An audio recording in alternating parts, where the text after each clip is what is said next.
వింటున్నా బాధ అనిపించేది. పాట నీది, ఆట నీది, కష్టం నీది, చెమట నీది.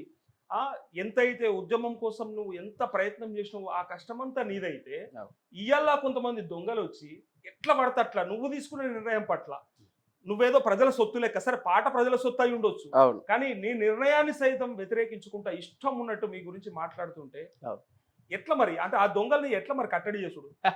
ఎవడాపాలి? వాళ్ళకన్నా సోయి ఉండాలి, రేపు నన్ను కూడా ఇట్లా అనేటోళ్ళు పుడతారు అని. గ్రామీణ ప్రాంతాల్లో ఒక గొప్ప సామెత ఉంటుంది, ఒరినోనికి ఊకున్నోడేమో అవుతాడట. అది గ్రామీణ ప్రాంతాల్లో మా తాతలు, మా నాయనమ్మలు, మా అమ్మమ్మలు చెప్తారు ఒక పదం. ఆ పదం చాలా అద్భుతంగా ఉంటుంది, అది మాట్లాడుకుంటే నవ్వు వస్తుంది.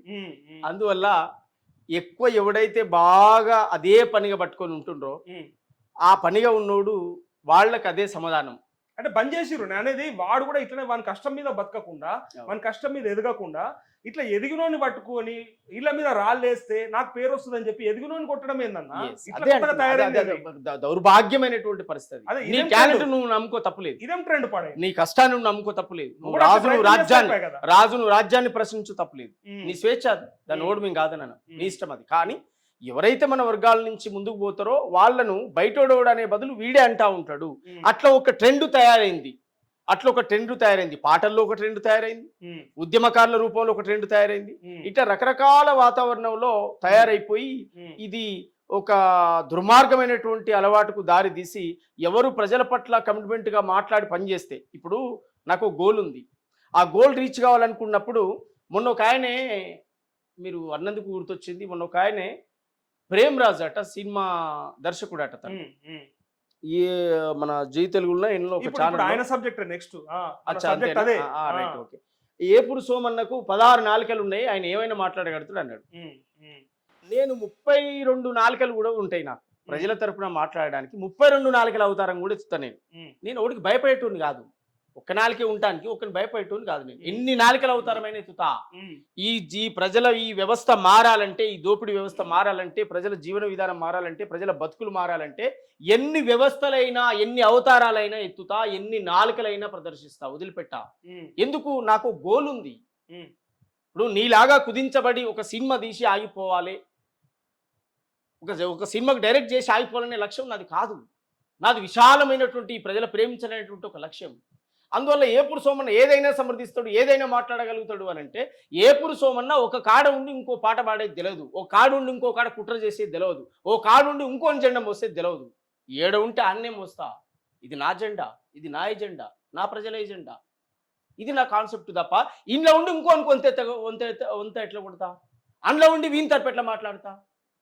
అది ఇంకా విలువలు ఉన్నాయి కదా, అది ఇంకా తప్పది. కనీసం ఉన్నకాడన్నా ఉన్న పాట పాడేది న్యాయం కదా, ఎవడైనా అది న్యాయం కదా. అందువల్ల అన్నం పెట్టిన సున్నమన్న పెట్టద్దు కదా, ఆ మాట దొంగలు అట్లా లేరు కదా. లేదు. ఇప్పుడు 10 ఏండ్ల కాలంలో ఏ వాడ చూసినా ఏ పురుషోమని కనపడలేదా? ఏ వాడలో చూసినా ఏవని పాల ఇందులో పాట వినపడలేదా? ఇవన్నీ మాట్లాడినాడు, ఏడున్నాడు? ఇవన్నీ అడిగినప్పుడు ఎక్కడున్నాడు? ఇవాళ చేనేత వస్త్రాలకు బ్రాండ్ అంబాసిడర్ గా సమాంతను పెడితే ఏ చర్చ చేయరే? కాళేశ్వరం ప్రాజెక్టు 1,00,000 కోట్ల అవినీతి జరిగితే ఏ చర్చ చేయరే? మల్లన్న సాగర్లో ముంపు గ్రామాలన్నీ కొట్టుకుపోయి అమ్మా నేడుస్తుంటే ఆడిపోయి అమ్మా మనకు రాగమైందని పాడిన తప్ప ఎవడొచ్చి మాట్లాడలేదే. ఇవాళ ఒక పాటకు ఒక రచయిత తన ఒపీనియన్, రాష్ట్ర ముఖ్యమంత్రి పోయి మ్యూజిక్ చేస్తాడా? అక్కడ కూర్చొని మ్యూజిక్ చేయని చెప్తాడా? మ్యూజిక్ నువ్వే డిసైడ్ చేయని చెప్తాడా? ఒక పాట అవగాహన ఎవరికి ఉంటుంది? రచయితకు ఉంటుంది. ఆ స్వేచ్ఛ రచయితకు వదిలేస్తే తప్పట్లయితుంది. దాన్ని ఏదో ప్రపంచమంతా మునిగిపోయినట్టు అసలు ఆంధ్ర కవులు ఇవాళ ఇది తెలంగాణ కోటి రతనాల విన పాట పాడింది ఎవరైనా? ఏ గాయకుడు, ఏ ప్రాంత గాయకుడు రికార్డు తీయండి.